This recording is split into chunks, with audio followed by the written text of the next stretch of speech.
Overcoming setbacks, the human code of rising again. There is a moment in every journey, a moment when the plan collapses, the opportunity disappears, the relationship ends, the money runs out, the dream begins to feel distant, and suddenly, the future you imagined no longer looks possible. This is a setback, but here is the part nobody tells you. A setback is not always the end of your story. Sometimes, it is the chapter where your story finally becomes real. Because when life is moving smoothly, you can mistake comfort for strength.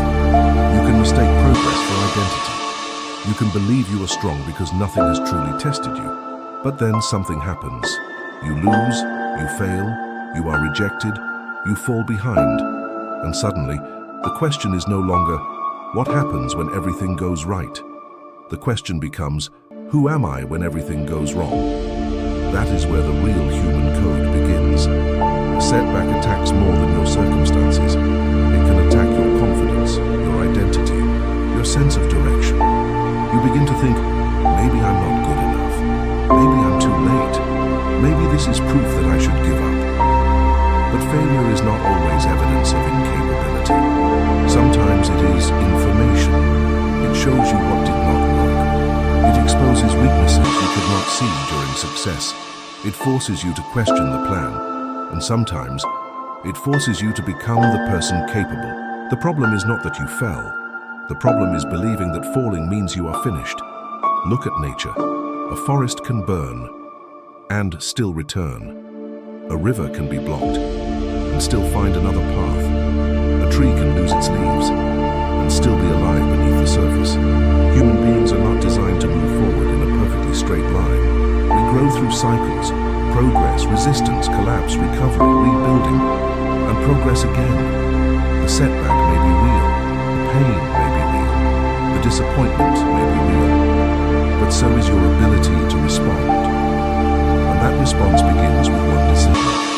Do not turn a temporary event into a permanent identity. You failed. That does not mean you are a failure, you lost something. That does not mean you have lost everything, you are behind. That does not mean you are out of time. You are struggling. That does not mean you are weak. Sometimes, the strongest thing you can do is stop pretending you are okay. Take a breath, accept what happened, and begin again. Not dramatically, not perfectly, just honestly.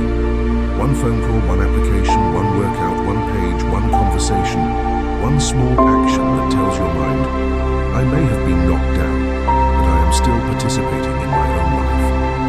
Because resilience is not the absence of pain. Resilience is the decision to keep moving while carrying it. And one day, you may look back at the moment that broke your plans and realize it did not destroy your future. It redirected you. The setback was not the final chapter. It was the pressure, the silence, the unexpected turn in the story. The moment life asked you, are you only committed to the dream when the path is easy? And if you keep going, if you learn, if you adapt, if you rebuild, you may discover something more powerful than the life you originally planned. You may discover yourself, not the version of you that only existed when everything was working, but the version that learned how to rise and after everything stopped. Because sometimes, the greatest evidence that you are strong is not that you never fell. It is that, somehow, you found a way to stand again. This is the human code. You are not defined by the setback. You are defined by what you choose to build after it.